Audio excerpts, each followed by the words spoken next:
Okay, hi everybody. We are here live on Facebook for a question and answer session with University of Illinois Extension horticulturists. So pop on into the comments below this video and start asking us some questions because we're here to answer those. We'll start with some intros. My name is Candice Hart. I'm a horticulture educator here at U of I Extension, and I cover Macon, DeWitt, and Pike County, so I'm kind of central Illinois, like my fellow educators here.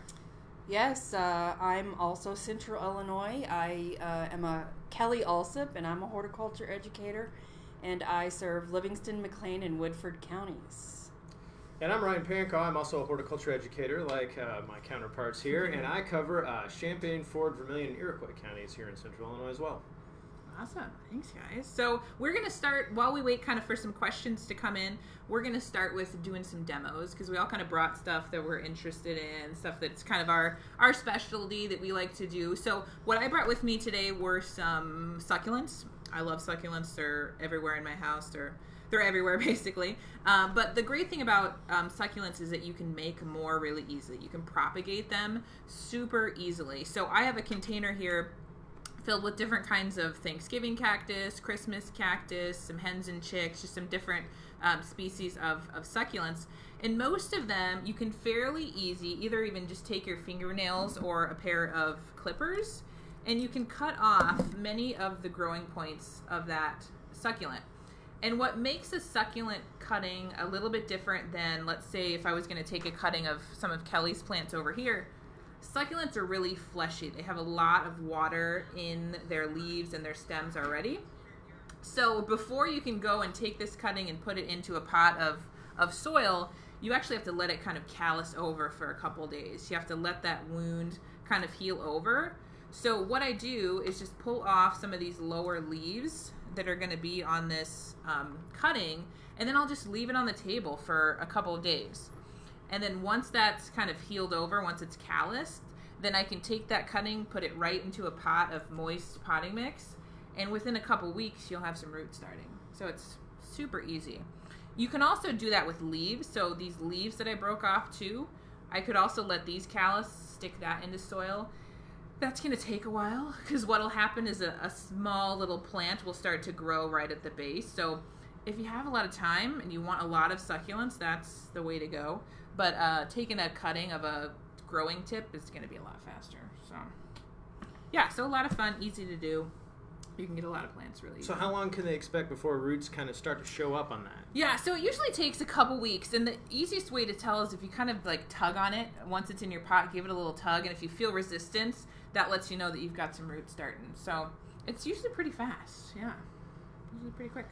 And I usually put it in like a small amount of soil. Yeah, exactly. So don't go and put it straight into a big pot like this. I would start with even a smaller pot than something like this so that it doesn't stay too wet. Because the easiest way to kill a pot like this of succulents is to overwater. And that's what most people do.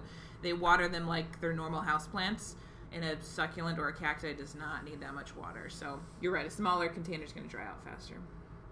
Yeah, very cool.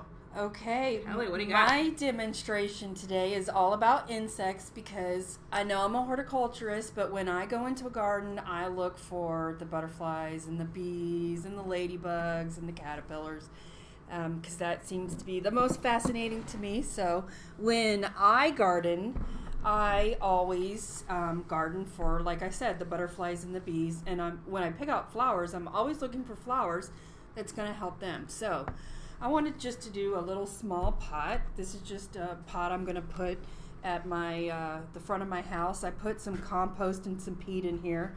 Seems like all the compost is at the bottom, but I'm going to go ahead and pot this up. I'm going to start with my parsley. Now, I don't really want the flowers of the parsley. What I'm actually planting the parsley for is for black swallowtail caterpillars. And so they like the curled parsley better than the flat parsley. So I'm going to go ahead, take the root ball out. Wonderful root ball. Am I going to mess with the roots? Absolutely not. I'm going to go ahead and pull the side back, plant those in. Now, and before you know it, I will have little black and yellow caterpillars all over this parsley. And, that's okay because, when you grow parsley, you usually have a lot of it, and it's not the best tasting herb in the world. So you can go without your parsley. Or if you really want it, plant another one and let the caterpillars just go ahead and have it. So black and yellow black swallowtail caterpillars. I'm going to also do this Lantana. Again, I'm taking it out. The roots seem pretty fine. I might tease them out just a little bit. I'm a big proponent in not messing with the roots too much. I'm going to plant this on this side. Put this in. Now this is the Lantana. So what I'm going to get with Lantana is lots of butterflies, because it's kind of like a landing platform. They land and then they roll out their proboscis and start sucking up the nectar. So they really love this. Then I'm going to plant my blue salvia. Now everybody likes blue salvia, whether it be bees, flies, butterflies. I'm just going to pull a few of these out, not too many. I'm kind of an anti-tear up your root person, right, Candice? When do you tear them up, Kelly? I only tear them up if they're really, really root bound. Otherwise, this is not too root bound for me. So if they're really like going in a so square if they're shape really, or circle. yeah, then I'll sit there and, kind of tear them up a little bit. But right now, the roots look pretty good, so I'm going to put them in here. Put it in here. And this one's going to be covered with bees, a blue salvia. Now, this is what I always do, and gardeners actually, they wince when they see me do this, is I always cut the flowers off. What? Always. Because guess what, Candice? What am I trying to grow right now? Foliage and roots. Yes, I do not want to grow the flowers just yet. And you say, oh my gosh, you just cut off all those flowers. Well, because I cut off all the flowers, I'll have even more flowers later on. It'll take me maybe 2-3 weeks for me to start having new flowers. And this will be perfect for the butterflies and the bees. Awesome. They're going to love that. Very good. Thank you. Awesome. Okay, so I brought a demonstration in that's a little bigger. You're going to have to take over the table here, I think. But I had a project at my house recently here where I divided some hosta. So that's what this big chunk of plant is. I guess it's kind of probably even blocking us from the screen. But you can see this is about half of what I dug up with one round point shovel. I just got in underneath this big bunch and pulled it out of the ground. And so what I had going on was a patch of this hosta underneath a large oak tree that I had to remove last fall that was close to my house. It was a safety hazard. It had a lot of big dead, half of it was dead and hanging over my house, and it had a large spot of rotten decay on the backside of the trunk away from my house, essentially creating a structural weakness that could cause it to fall on our house. So with that tree gone, I had this giant patch of hosta that was going to burn up in the sun. So we started to move those to various spots around our property. So this is something you can do with hosta from time to time, and there's a lot of reasons why you might do this. Some folks like to maintain these as individual clumps of hosta. And so over time, those clumps get a little big. So to maintain the size of those individual clumps in your bed, you need to divide them from time to time. Another reason, in my case, I had a whole patch of it. Yeah. They'd all grown together. And that's actually what I'm going for in the areas I've transplanted this to. I want to use it more like a ground cover that would just suppress weeds and keep everything out and have this nice stand of beautiful green foliage all summer. So that's another reason to divide it. And you can actually increase the number of plants then as you do this. So this was one plant that I've already sliced half off of. You can see the roots here. And so I'm going to go ahead and cut it again and make it into, essentially now it'll be 4 plants. But this is pretty hard to do because there's a lot of thick root material down here. There's soil, there's sticks, there's other things. Here's a little oak tree that sprouted. We had a really good acorn crop last year, so I had a lot of these in with my hostas. But you can also do this with a shovel. So I've done it the same way with the shovel, and because this is already cut in half, it's a real easy shot with the shovel. But I like to use a tool like this. It's got a serrated edge, and this is one of my favorite gardening tools, really. I use it for weeding and just poking a little hole like where Kelly planted those smaller pots. It's great for that, but it's got a serrated edge. A lot of folks use like an old handsaw or something to do the same thing. Well, one thing to consider when you're doing that is that anytime that metal cutting tooth that's sharp hits soil, it's going to dull that saw. So it really does need to be an old one that you don't care about, and I do have one that I use that too for. also. But this is the tool that I kind of like to use the most, and it's really just a matter of sawing into this soil, cutting through the roots, and then you wind up with a couple different plants here. So. One for Candice and one for Yeah, Kelly. can we One take for these home each for of your my time? cohorts here, because I have enough of them. And so you can see we've actually reduced a lot of the roots that were supporting this plant. You know, some of that's lost to soil that's fallen off. Some of that's lost to just us cutting it out of the area that it was. So I probably waited a little bit late to do this for optimal timing. The optimal timing to transplant these probably would have been when they were little tiny sprouts just starting to poke up. And you can see those leaves start to come out of the ground and know where your clumps are and know where to dig. But the reason why that's kind of critical to do it a little sooner is that you're supporting less above ground plant mass with a reduced root system that you're moving with the plant. So the less leaf development you have above ground that these roots have to support and keep soil moisture going to, the better. But I've done this, throughout summer at the wrong times. Hostas are very tough plants. They handle a wide variety of soil conditions and other things. Probably their biggest enemy is poor drainage. If you have a spot that doesn't drain well, they're not going to do as well there. But so you can transplant other times of the year outside of that optimal range. The main thing you have to understand is you just need to water a lot. Yeah. So I mean, I have a sprinkler set up on my little spots where I planted these, and whenever we're not getting rain, I'll be watering those pretty much throughout summer just to make sure they all take. But anyway, so that's how you divide a hosta plant to get a lot one more. thing that I would do, I need the clippers. Oh, okay. One thing that I would do is start clipping off some of the top. Yeah. And it'll reduce the transplant shock. And so it won't sit there and try to sustain all these leaves at the top. It'll work on the roots, which is really what Ryan wants right now.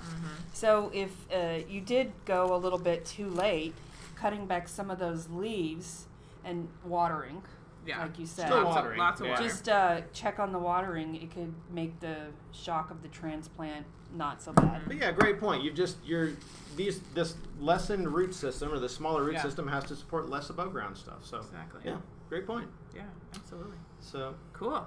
so we're getting any Now we got questions? some rolling in, hostas. or- Yeah. So we have a question from earlier, but I want to say hi to Mississippi State Extension. Thanks for watching us. Hello. Thanks for joining us. But let me find, we had a question from Brad earlier. So let me try to close out of this, and I will find his question. So feel free, guys, to add your questions into the comments. We are here to answer those for sure. Okay, so we've got a question from Brad here, and he's asking, what are your best tricks for keeping pests, especially squirrels and June bugs, from munching on my newly sprouted garden plants? I have the area totally fenced off to keep rabbits and others out, but the squirrels just climb up and over. And yes, they definitely do. Those squirrels are tough. Yeah. Really, though, what I've done before is if I have a plant that they just keep like digging out the pot, or they're doing something like over and over again, for a period of time, I'll just get chicken wire and kind of cover the top of that container. Or what some people will do when they plant bulbs, like if you're planting tulips or daffodils, squirrels really love to dig up. You can actually plant them in kind of a chicken wire cage, so you can put chicken wire around the bulbs as you're planting them, and that can deter them. But yeah, they're tough. Yeah, pretty much exclosure. Yeah, basically. The best way. You got to exclude them somehow from getting in there. That's really the only thing you can do. So like floating row covers, maybe another way, not as durable as chicken wire, but. And I really think that that's the answer. Floating row covers is the answer for the June bugs too, because you can't. You have to if you want to use a organic pesticide, you have to kind of get it on the actual insect, and they're always going to be flying around. Yeah, they're all over. Yeah. So especially those baby sprouts, covering them with a floating row cover in the first 3, 4, 5 weeks of its growth, and keeping it away from some of those. Like I do it with squash bugs and Japanese beetles. Yeah, it's good for a lot. And I know that June bugs aren't usually a huge pest for us around here, but last year they were crazy, eating up things. Saw a lot of blister beetles. So I'm a big fan of floating row covers on your vegetables to prevent insects. Yeah, for sure. And then the only thing too you just got to keep in mind is to make sure you take them off once it's time to start flowering. And pollination. Like once those squash start to flower, then you got to take them off so the pollinators can get in. But usually they're pretty well established by that. Yeah, and they're so much. It's so much easier for them to fend off those types of insects and the type of damage. And many of us already have that because we use it to protect against frost and other things. Yeah, exactly. So it's often something that a lot of us have around, and is easy to use a second time in the year when the insects come out. Yeah, exactly. Okay, awesome. Well, I hope that helps, Brad. So Cindy is our next question here, and she's kind of has a question about sunlight and cloud cover. So she's saying, given the forced cloud cover like we see today, how do we assure our gardens are getting the sun it needs? The past couple years, production has been low. Plants are spindly. She's tried moving things, fertilizing. Nothing seems to help. Does she need to invest in some grow lights to compensate for that low light? So obviously in the garden, she didn't specify whether she's growing inside. It sounds like it's outside, but she didn't say for sure. So let's talk about inside, I guess, because that would make the most sense if she's asking about grow lights. Yeah, if she's growing inside and the plants are spindly, then yes, that is a light issue, and you'd want to get a grow light. You'd want to put it really close to the plants, and that would keep them from being spindly and get enough light from that grow light. Yeah, indoors grow lights is about all you can do, and they work great. I do that in my garage. I set up a couple shelves with fluorescent bulbs hanging right above things, and as long as you get them close to the plants and you've got them on a timer, then you're able to move it up as the plants grow. Yeah. But you do need to get it really close, because if it's really high up above those plants, they're not going to get the benefit. Yeah, they're still going to stretch to reach that. And you're starting that's for something like starting seed, right? Yeah, that's what I use it for.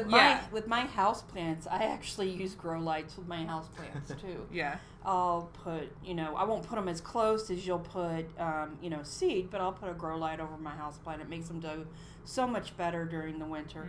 I'll even put little individual lights around the house. Yeah, that's a really good idea. Keep the house plants happy. I've always kind of just dealt with the windows that I have in my house, which our current house is not too big. Yeah, you plant what works. Yeah, but I do the same thing for all these succulents. I'll put them out on the deck for the summer, and then in the winter I want to keep them, obviously. So I'll stick them in the garage with a couple of grow lights, and just enough to kind of keep them barely growing. I mean, I'm not trying to make them lush and beautiful. So one of my projects in this job so far was my boss allowed me to put 3 houseplants in each of my colleagues' office, just so we could have the health benefits of having houseplants. And so I went out and bought 3 different types of houseplants. I bought rubber tree, I bought ZZ plant, and I bought aglaonemia. Now, and then gradually the plants would start showing up at my door.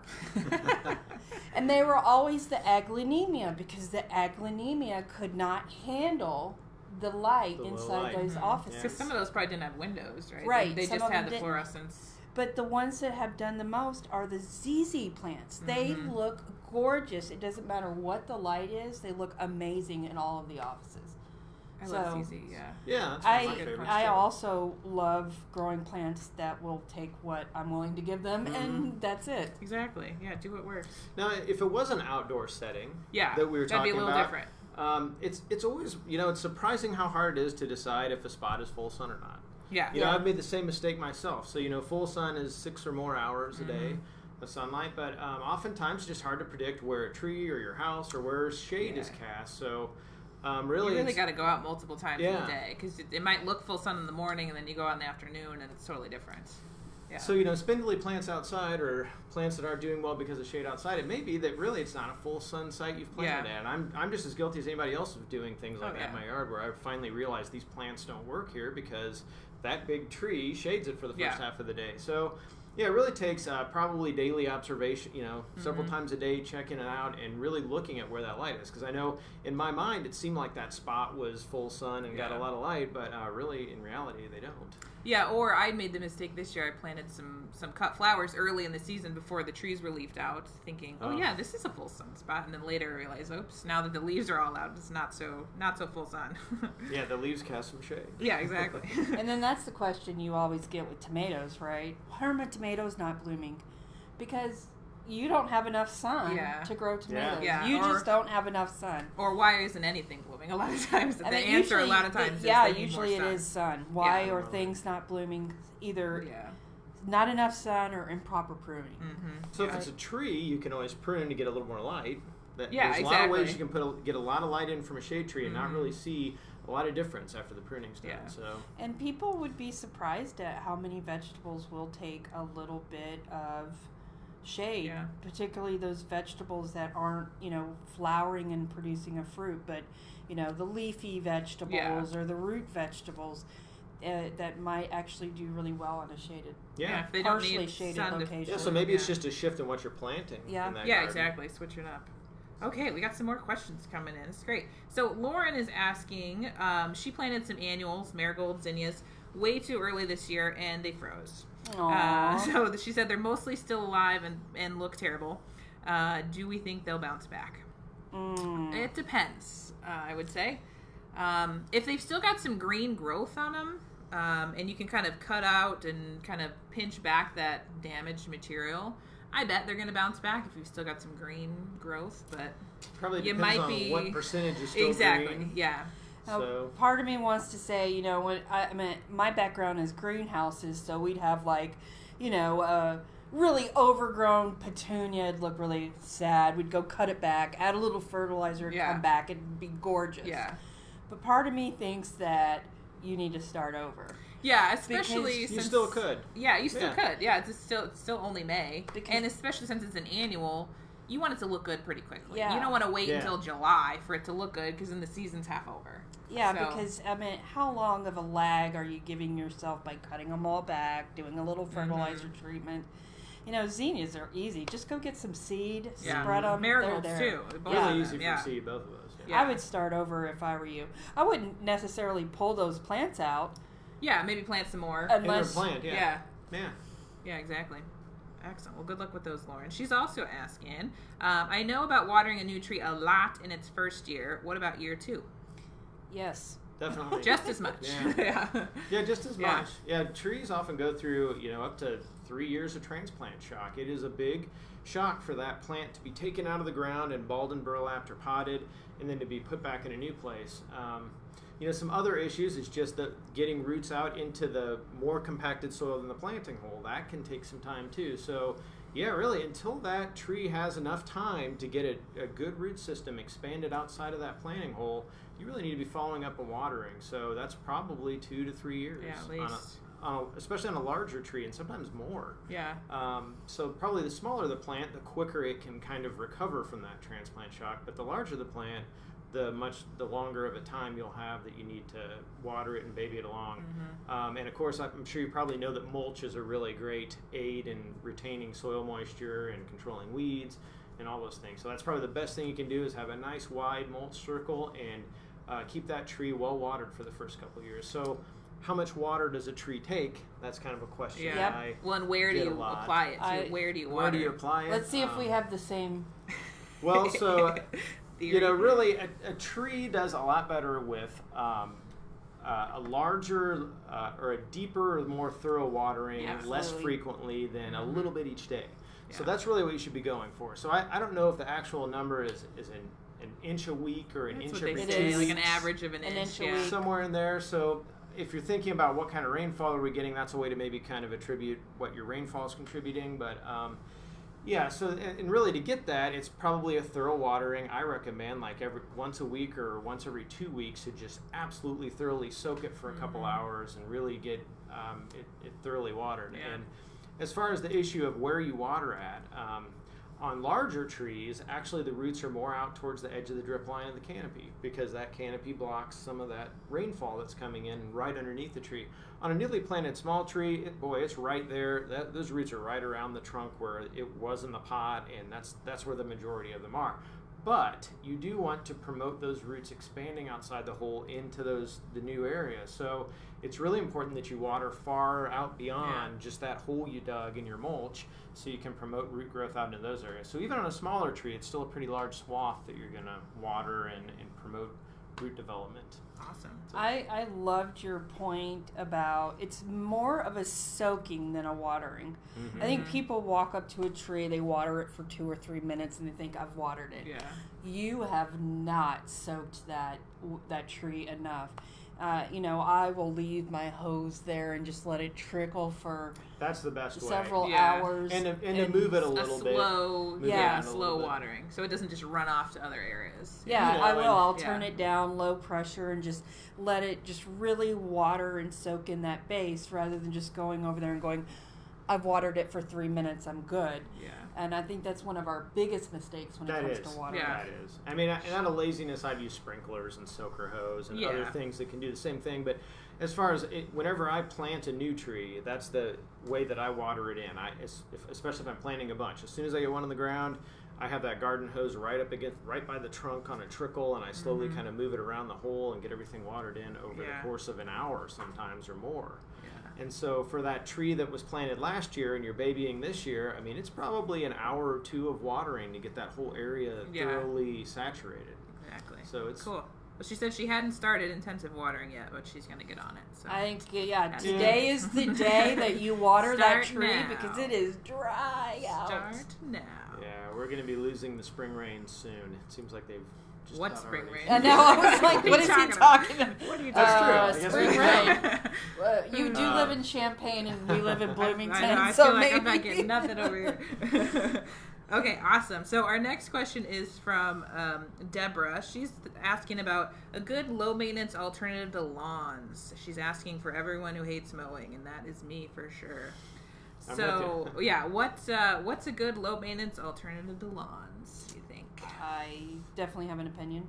Well, I figured you would. Let's hear it. I love ground covers. I think they're really interesting. I love growing ground covers, and I think there's like these amazing ground covers that you can grow in shade that are way more interesting. Mm-hmm. Like sweet woodruff or wild ginger or that just they spread really well, and all you have to do is like they'll sell them in these large flats, and you'll get 28 plants, and you just plant them 2-3 inches apart, and they can be really, really quite great. Another thing is this huge trend that I keep trying to get master gardeners to do, but they don't seem to jump on board with me, is overseeding your lawn with clover. Mm-hmm.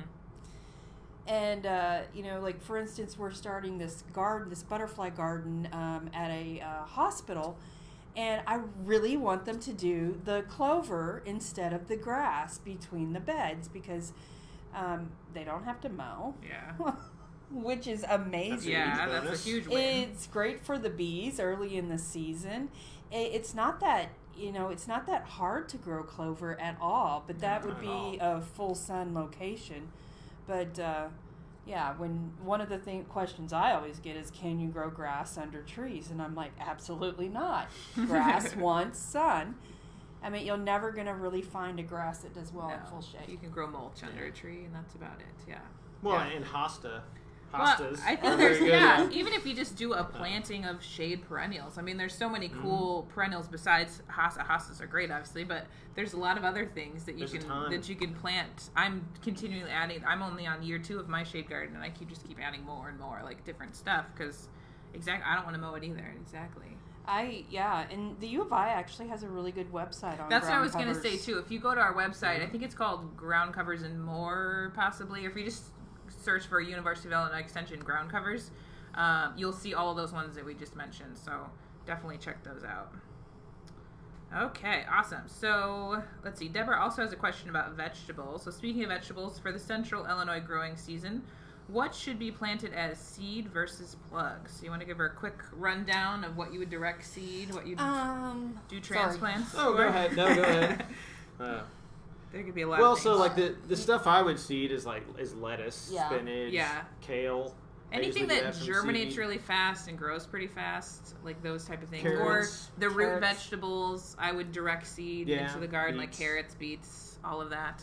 I like to seed my herbs too, because I find that when I seed my herbs versus buying a plant of herbs, it tends to go to flower sooner than when I seed it. And then the flavor gets off. Yeah, so I tend to like to seed my herbs too, but when it comes to transplants, I always buy my tomatoes as transplants. Mm-hmm. Never Yeah. gonna Anything that's going to take a long time, Yeah. you're much better off with the start if you can. Tomatoes, peppers, eggplants. eggplants. Yeah. What else can we think of? A lot of the cucurbits you can get as transplants too. You just got to be, the root zones on those are a little more finicky, like cucumbers and stuff. It's like cucumber squash. Yeah. Yeah, and they grow really fast. I mean, you could squash. Yeah. You could probably start from seed too. Yeah. You could probably do either way. Yeah. But Okay. Well, that's a good segue to Lynn's question, because she's asking if she just wants to plant a few pumpkins in the garden, does she really need to soil test before she does it? Have you ever soil tested before, Lynn, I should ask? Because, it is always a good idea to do at least one soil test before you start a garden, or like when you're starting a garden. yeah, periodically it's good too. But it's not the end of the world, I mean, honestly, if you don't. We're horticulture educators, so we're supposed to say that. Yeah, exactly. But have we tested every garden we've ever Heck no. worked in? No way. No No. way.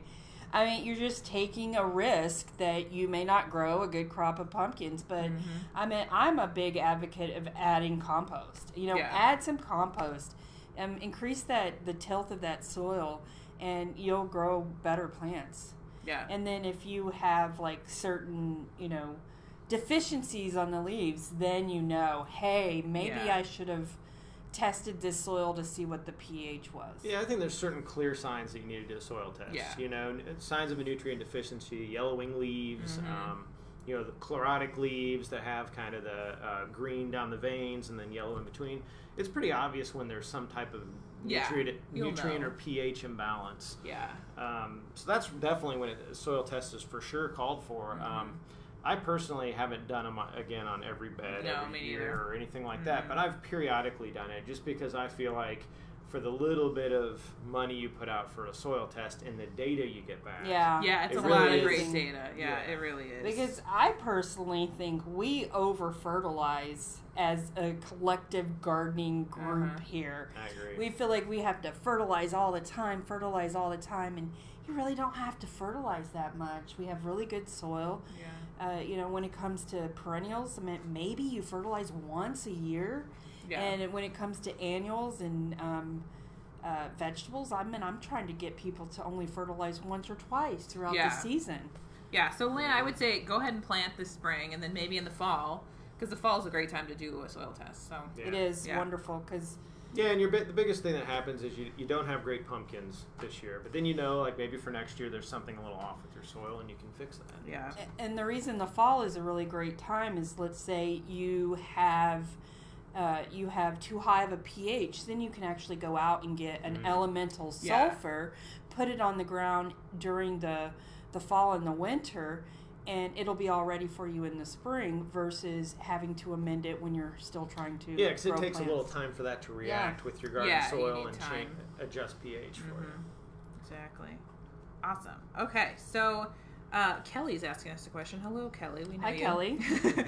So Kelly inherited a large garden with grapes, strawberries, blueberries, and brambles in her new house. Lucky you. So she wants some recommendations on maintenance of backyard grapes. Anybody grown grapes before?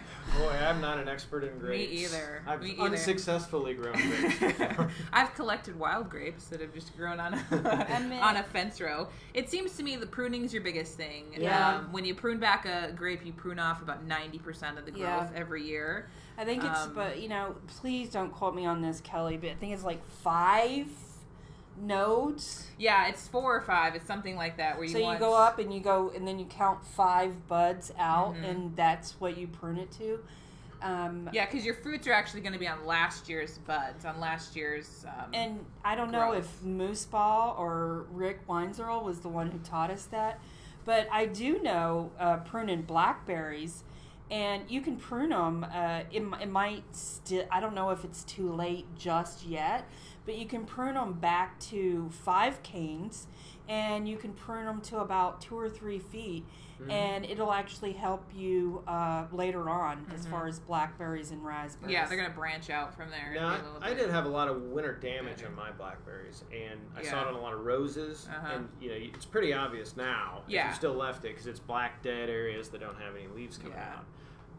But that was a problem this year. And that's kind of the nice thing about like raspberries and blackberries is that they flower on 2-year-old canes. So like once they've flowered and they've produced fruit, it's done. I mean, it's dead after that. The canes are dead. So it's pretty easy to go in and kind of prune out what looks dead, leave the healthy for next year's crop. And pretty vigorous plants too, really. As far as over pruning, like I usually don't worry about over pruning a blackberry bush. Yeah. No, it's not at all. It comes back pretty quick. Yeah, so I guess we don't have a whole lot of advice for you on grapes, Kelly, besides prune them back. I know there's a lot of disease issues to watch out for, but unless you're going to follow the spray schedule, you kind of just let that go and hope for at least some of a crop. So so good luck. And watch out for the pests, because that's your job. This is Kelly Estes, so she's going to know. She's going to know. Okay, let's see what else we've got here. We've got a question from Juan. Can you tell us how to get rid of moles in the garden? They're making huge holes all over. I have one of these as well. It's either a mole or a vole. I'm not entirely sure what it is. And I did do some research on it, trying to figure out how to get rid of them. And it seems like trapping is the best option. So calling up, DNR usually has a list of people that are kind of licensed trappers, and that seems to be the best way to do them. Because obviously you never see them. They stay underground the whole time. So unless you can trap them, or there's some baits and kind of poisons out there, but from what I've researched, it seems like trapping's the best. Yeah, and I have hesitation with really putting out poison. Yeah, exactly. Because you just never know where in the environment it can get to. Yeah, you could have dogs, you could have other pets around. Or so predators that eat, animals that already consume the poison and have it in their system. It bioaccumulates up the food chain. So it's generally something that I try not to put out into the rest of the environment if I can avoid it. And I myself have had voles too, and that's what we had to do. We had to trap. There was no other way.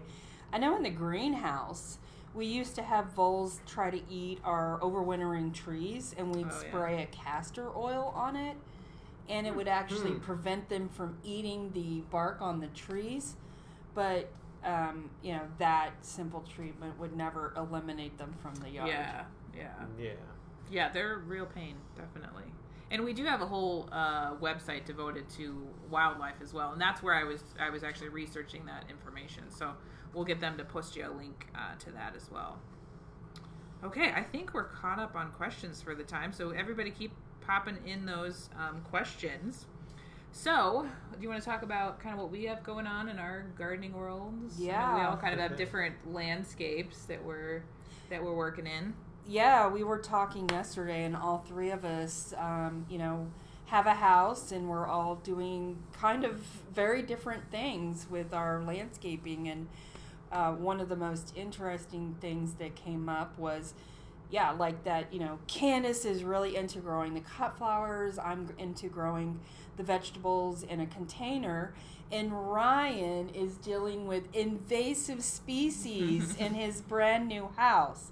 And that's the problem with being a horticulturist, is because you go in and you're like, oh no, I can't have that. I can't plant. live with I gotta keep my reputation and get rid of that. So, then we had this overall theme of we all hate rocks in the landscape. Yes. So we can talk about that later. But Ryan, why don't you tell us about some of the invasive species you're trying to take out and how you're doing that? Well, yeah, unfortunately, I have a number of them, and some of them are a problem. Throughout my neighborhood. I kind of live out in a rural area that I guess it's a neighborhood. It's kind of houses along a country road. But probably the worst that we have is bush honeysuckle out of all of the invasives I'm dealing with, just because it has the most extensive coverage on my property and there's a big seed source all around me. So it's a shrub that was brought here from Asia, so not native to here, and because of that, it has a competitive advantage over our native plants. And it's probably, right now, it is probably the biggest threat to Illinois forests. as far as an invasive plant goes. Everywhere. It takes over the understory. It's very shade tolerant, and it shades out all of our native plants. So that's why I don't even want it growing in my yard. Even though my yard isn't a forest understory that I have native plants growing in, I don't want it anywhere around my property because it can spread into the adjacent woodland that I abut up to. So I've started to try to control that as best I can. We had a good effort last year, but we didn't get it all, and that's a good lesson to learn in follow-up. It's going to take multiple years of treatments. The nice thing is, though, once you kind of get the bigger bushes knocked back down and you just have regrowth or stuff that grows back from berries or smaller bushes, you can just rip those right out of the ground. There's no need for that's and if they're below this height, below waist high or so, you can pretty easily just pull those out of the ground, especially if the soil's a little moist. Otherwise, larger shrubs you're going to need to use a chemical on, some type of chemical to control it, a pesticide. And so on the larger plants, I'm cutting the stumps and treating them with one chemical or another. I've used Roundup in a higher concentration or glyphosate in a higher concentration, and then there's another chemical that's specific to broadleaf plants called triclopyr, and it's in like a 2,4-D. A variety of different formulations. So there's a few different options for what you can treat the stump with. But you got to treat it, otherwise it's just going to sprout up again. Otherwise it sprouts back, and really in 2 years it's the same size plant that it was when you cut it down. They really come back hard. And so it's continually going to come in with berries. Birds consume the berries of the honeysuckle and drop it in your yard or wherever. So you have to understand, if you have a raging population around you, it's going to keep coming in. So I'm going to have a front line of the battle is going to be right on the property line between me and neighbors that have it. But that's probably the worst one we have. I feel like we did a good job of kind of getting that under control. I have garlic mustard in a few spots that's popped up. It's around my neighborhood.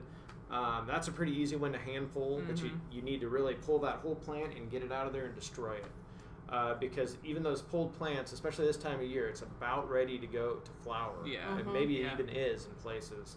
That plant you can pull out of the ground and lay there, and it can still produce seeds. That's how tough garlic mustard is. But the nice thing about that is, really without a chemical, if you're diligent enough and you pull it, you can get it out. You can get rid of it eventually. So it's going to take several years. And you have a landscape invasive. What we mean by landscape invasive, meaning it's an invasive, but still people plant it all the time. And that's English ivy. In my front yard, I have it's all English ivy in the beds in the front of our house. And I think there probably used to be shrubs or something there, but they're gone. And now all that's left is that a giant patch of English ivy that's actually starting to climb up my house and do things like that. So I haven't really started to control that yet. And one of the reasons is just that we're going to re-roof our house, and I know a lot of traffic is going to happen in that area. So it's a nice area to leave kind of open for now. But eventually I think I will probably spray glyphosate or something on the whole patch just to knock it all out. But it's just been let go long enough that it's to the point where there's a lot of little oak trees and other seedlings and other weeds coming up through it. So it's just, it's almost to a point where there's no way, even if I wanted to just keep English ivy there for some reason, I could really effectively do that with it, because it's probably half English ivy, half other tree sprouts and weeds and other things. So we couldn't be your friend anymore. Well, I'm just saying. Not with English ivy in your yard.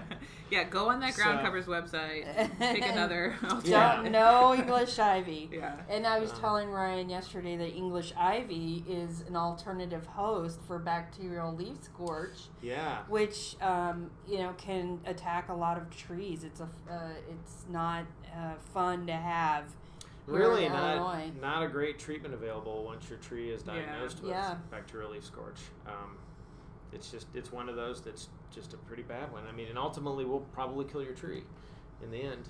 It takes a while. So sacrifice the English ivy. Get rid of the English ivy. It'll be gone. List. It'll be gone by the end of the summer. It's on the list. Okay, awesome. But we do have a question that came in here. Lauren's asking, any recommendations for great gardening podcasts? Kelly and I just started listening to one, and I was going to look. Do you remember what that one's called? Oh, man, I don't remember. I do have a few, too, that I can't think of the exact name of. What is that? You Bet Your Garden. With Mike McGrath. Oh, he is one that awesome. We've been listening to. I want to grow up and be just like Pennsylvania, him. I think. But he has a radio show and then turns it into a podcast. That one's really good. So that's called You Bet Your Garden. He just has this really amazing way of answering questions. Like I said, Candice and I want to grow up and be just like him, but he knows so much about so much, but then he'll like elaborate on your answer and give you more and more information than you ever wanted. But, yeah.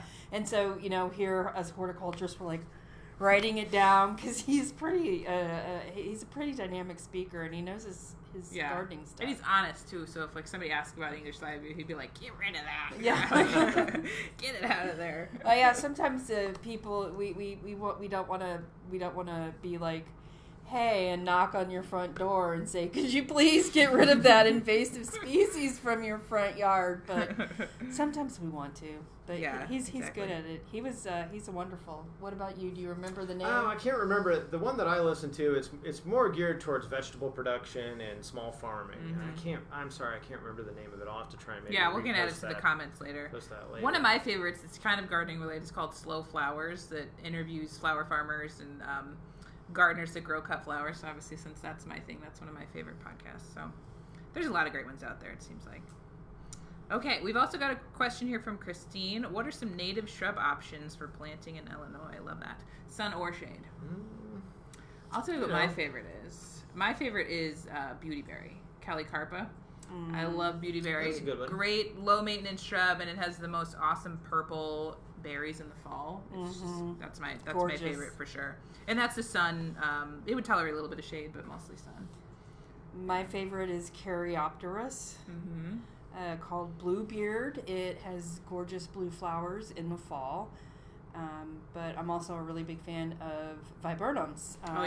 Because they have gorgeous flowers, gorgeous berries, gorgeous fall color. I mean, how can you beat 3 seasons of interest? Yeah, viburnum is definitely one of my favorites. I like serviceberry a lot. Yeah, I love that's a good yeah, one. That's a good one. Just got done flowering, probably. Right? I like eating the serviceberry. Yeah, so that's a good one. That's a good one. I just planted a New Jersey tea last year too, and I'm curious to see. I wasn't very familiar with it when I planted, but I'm curious to see how that does because I've heard that's a nice. That is shrub too. one of the plants that Sandy Mason suggested planting in her pollinator pocket. Oh, there you go. Cool. Patches. Let's see. There's. I love Aronia too. Yeah. Because it has these really glossy leaves, so it makes it just the fall color is just outstanding. Yeah. Outstanding. Definitely. Cool. So hopefully that gives you some options there. I can't really think of any great shade. Shade-loving shrubs. I mean, I love Fothergillia. It's great for the shade. Yeah, Fothergillia. It's not native to Illinois per se. It's native to the southeastern part of the United States. Actually, it's the first plant I planted in my garden because I've always wanted a Fothergillia. Yeah, I really like that plant too. That's one of my favorites. It has these little beautiful like bottle brush flowers. Really cool looking flowers. Yeah, kind of remind you of a buckeye, but miniature. Yeah. And then these really, this really gorgeous fall color. Just some of the best fall color. Yeah. Like I collect fall leaves and press them sometimes. I have quite a few Fothergillia leaves that I've pressed. Totally. And you know, I think as horticulturists, we are always thinking, if I'm going to plant this plant, what is it going to look like in the spring? What is it going to look like in the fall? What is it going to look like in the winter? Summer. I missed a whole season I was like, there. which one are you thinking of? But yeah, when like euonymus, burning bush, that's another no. It's a landscape invasive. I promise I will not knock on your door and tell you have a landscape invasive. And that was a really disappointing one for me to find out was an invasive years ago whenever I did. Because, it really is a beautiful plant. I see why it was brought here. Yeah. But comparing it to viburnum, it has good fall color, but viburnum has beautiful flowers and beautiful berries. You can't even compare them. Right. So you should viburnum has a leg up. Cut your euonymus down and put in viburnum. You're going to start to revolt here. I know. I'm going to get hate mail. But it is a good idea. And take your barberries out in the same... Barberry, another one, yeah. The same thing. I don't like then the barberry. Then take your calorie pear tree and we'll just keep going down the list. Well, let's just have an invasive species podcast. Oh, goodness. Okay, awesome. So I think that was our last question. And we've got about 10 minutes left. So hit us with the questions, guys. So you Candice, we'll let you talk. Okay. So you're really into growing cut flowers. Yeah. So tell us some of the new stuff you're trying Sure, out. yeah. What's the best? Yeah, so I'm in year 2 of my landscape renovation. Luckily, my home was a fairly blank slate. I have 1.5 acres, which is mostly shaded in the back, kind of sun in the front. A lot of landscape rock that I had to dig out and remove that. And just not a lot of plants, which was kind of good. It was kind of nice to start fresh. But I knew I wanted to grow a bunch of cut flowers in that space. So the first thing I did last year was I put in some raised beds because I love raised beds, whether it's for vegetables, cut flowers, because it's just easier to access, easier to, not many weeds, that type of thing. So I filled those this year, and like I was kind of saying earlier, ran out of space. So I was like, okay, where else can I stick some cut flowers? So I do a lot of dahlias. Dahlias are a great one if you've never grown cut flowers before. It's a tuber that you plant in the spring. It's really easy to plant. And then if you want to keep them from year to year, you can dig them up and store them. They're really easy to grow. And then just a lot of really easy, like, annual cut flowers. So zinnias, sunflowers, cosmos. There's so many great things that maybe you don't think about it as being a cut flower necessarily, like this hosta foliage that she chopped off. I would use this as a cut foliage. It holds up pretty nicely. What can I put this in? What can I use this for? And like that salvia that she cut earlier, like, yep, I'm going to use that. And obviously right now the peonies are just starting to come into flower, and that's like, you gotta have peonies as a cut flower. So I remember you came to my unit and you did a cut flower class, and you gave the master gardeners a tip on peonies. Oh, yeah. That they just went crazy with. Can you share that on with how us? to store them, like how to get them. Oh yeah, totally. So the best stage to cut a peony is actually what's called the marshmallow stage, is the technical term for it. So basically, it's when the round bud is just starting to show color, whether it's white or pink or red. That's when you actually want to cut a peony, not when it's fully open, because you're not going to get much vase life if you wait that long. But what you can do is you can cut those in that marshmallow stage, and you can wrap them in newspaper or some type of paper material and put them in a fridge or a cooler, actually. And you can bring them out like a month or 2 later, give them a fresh cut, put them in warm water, and they'll open right up. So if you need those peonies for a wedding in July, you can store them and do that. So yeah, great tip. A lot of people don't know that. Yeah. Great or tip. you can tell the bride she's crazy for wanting Exactly. peonies in Like, July. I'll just get them from Alaska in July. Yeah. So that's kind of, that's my goal, is always, what can I plant that's going to be nice looking? What's a shrub that I can be great, like if I burn them, but then also be able to cut some flowers around, more some foliage. But I saw you had bachelor's buttons that were blooming. You had smoke bush. Yeah, there's a lot of shrubs. Whenever I'm picking a shrub, I'm thinking about the aesthetics of it, but also then like how does the foliage hold up? So like smoke bush, 9-bark, the viburnums, lilacs, all those type of things. So I kind of have a different like viewpoint when I'm planting my landscape. Exactly. Yeah. Okay, let's see. We've got a couple of questions here that we'll finish out with. Okay, Lauren says she has a massive yucca. She's pretty annoyed with it, but she's not ready to pull it out yet.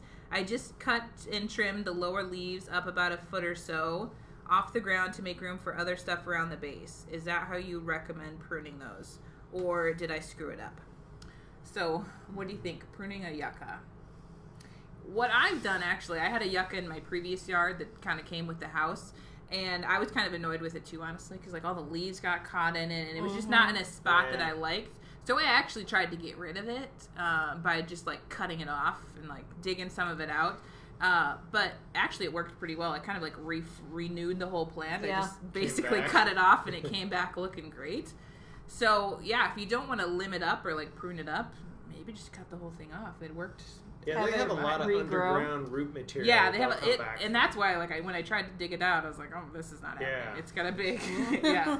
So maybe try that, Lauren, and see if you get then you can kind of clean up around it, because mine was just full of leaves that were hard to get out. Yeah. Good luck with the yucca. Okay, we've got a couple of other here. Kelly's asking, favorite and easy plants to establish a butterfly garden. Kelly, what would you plant in the butterfly garden? Baptisia is a really, really beautiful plant. I love agastache and butterfly weed and mountain mint. let's see. I know I had liatris, coneflower. Mostly natives is what you're... Caryopteris. Again, I said my favorite shrub earlier. Caryopteris is amazing. You know, I really think we need to, some of the research has come out about, monarch butterfly need more milkweed, but they also need more fall blooming plants. So if I had a butterfly garden already, somewhat established or wanted to add more, I'd make sure to keep in some of those fall blooming, like,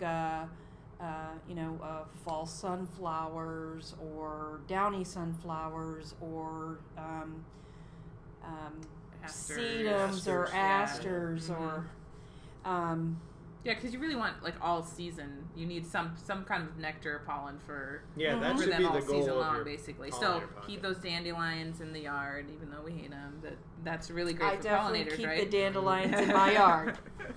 Exactly. And the violets were beautiful this year. Oh yeah, they were. Yeah. They were. And you could have had them as a cut flower, Candice. If only they had longer stems. Yeah, If that would make it a lot easier.